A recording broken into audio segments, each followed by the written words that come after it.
Баршаңызға сәлем, арнама қош келдіңіздер. Сіздермен әдеттегідей Фариза асханасы. Бүгін сіздермен қыстың қамын жазда ойла деп қысқа арнап сақтайтын салаттың жасалу жолымен бөлісетін боламын. Міндетті түрде жасап жеп көріңіздер, сіздерге ұнайтынына 100% сенімдімін. Алдымен менің арнама тіркелмеген болсаңыздар, осы видеоның астында подписаться деген кнопканы басып, арнаға жазылып алыңыздар. Бісміллах деп ең алдымен қиярларымызды салқын суда 2-3 сағатқа қалдырамыз. Салқын суда тұрғаннан кейін ол судан шығарып алып, тағы да бір рет салқын суда жақсылап шайып аламыз.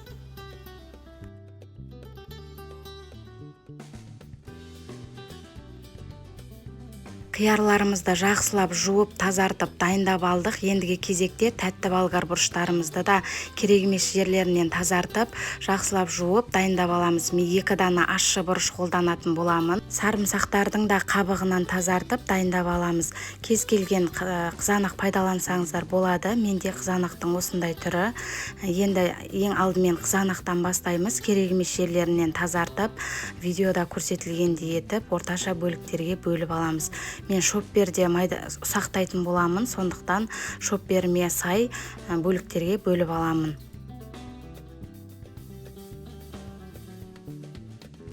Енді осы бөліктерге бөліп алған қызанақтарымызды шопперге салып, бағанағы 2 дана ащы бұрышымызды салып, бірге ұсақтаймыз. Өз қалауларыңыз бойынша ащы бұрышты көбірек қоссаңыздар болады, ащы болсын десеңіздер. Мен 2 дана қосамын, орташа ащылықта болады.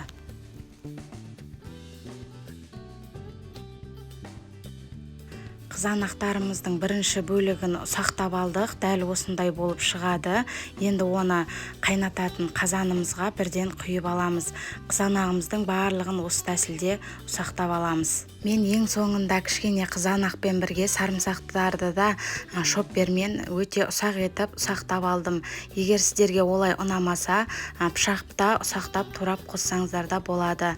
Қаласаңыздар бүтіндей қоссаңыздар да болады.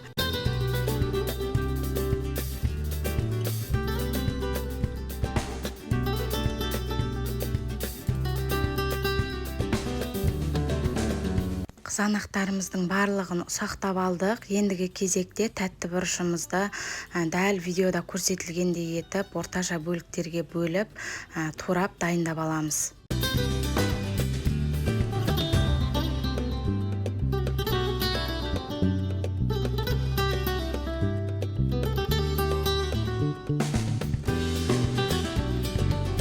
Дайындап алған тәтті бұрыштарымызды жаңағы қызанақтың үстіне салып, жақсылап бір араластырып жіберіп, қайнатуға қоямыз. Қайнағанша қатты отта ұстаймыз, қайнаған соң орташа отта қайнатамыз. Енді осы аралықта біз қиярларымызды дайындап қоямыз. Қиярларымыздың 2 жағын алып тастап, өз қалауларыңыз бойынша әдемілік үшін осындай ирек-ирек пышақпен турап алсаңыздар болады. Болмаса жай пышақпен кесіп алсаңыздар да болады.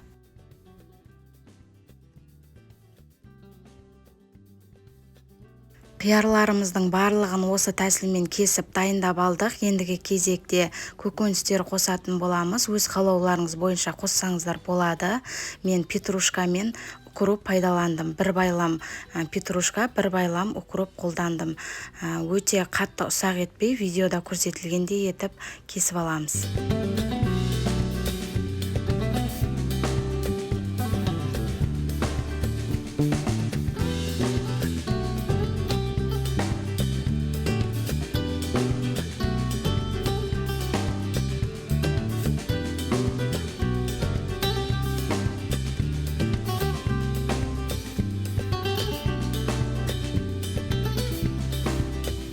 Осы аралықта біздің қызанағымызда қайнап шығады.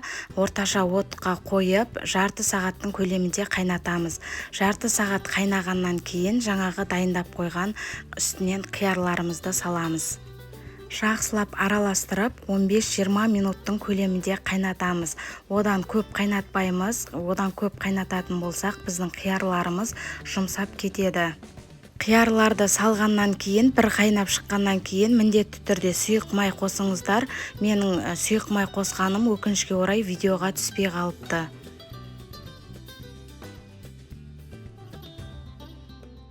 Мінекей менде ұзағымен 20 минуттың көлемінде қайнады. Жақсылап бір араластырып, үстінен алдына ала дайындап қойған көкөністерімізді салып, жақсылап бір араластырып жібереміз. Сонан соң үстіне дәміне қарай тұз және қантты салып, жақсылап араластырамыз.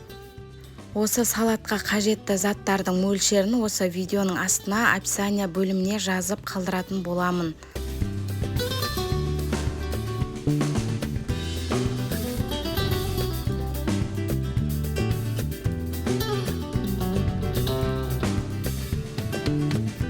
Мен алдын ала банкаларды жуып тазартып, дәл осы видеода көрсетілгендей етіп, стерилизовать етіп аламын. Қақпақтарында ыстық суға бір қайнатып алатын боламын.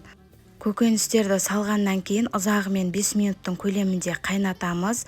Дәміне қарай қарабұрыш салсаңыздар болады. Мен ұсақталған қарабұрыштан кішкене салдым.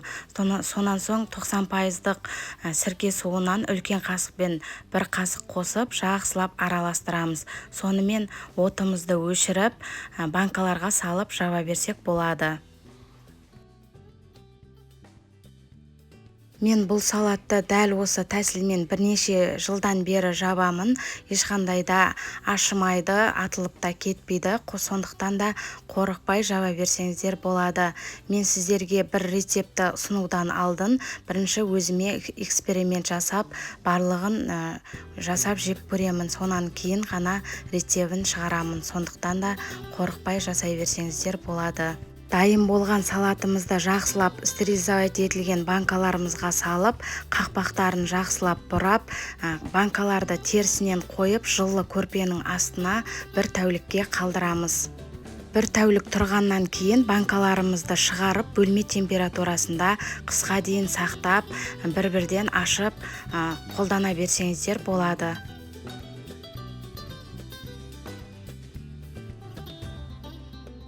Мінекей осымен біздің қысқа арнап сақтайтын салатымыз дайын болды. Міндетті түрде осы рецептпен жасап көруге кеңес беремін.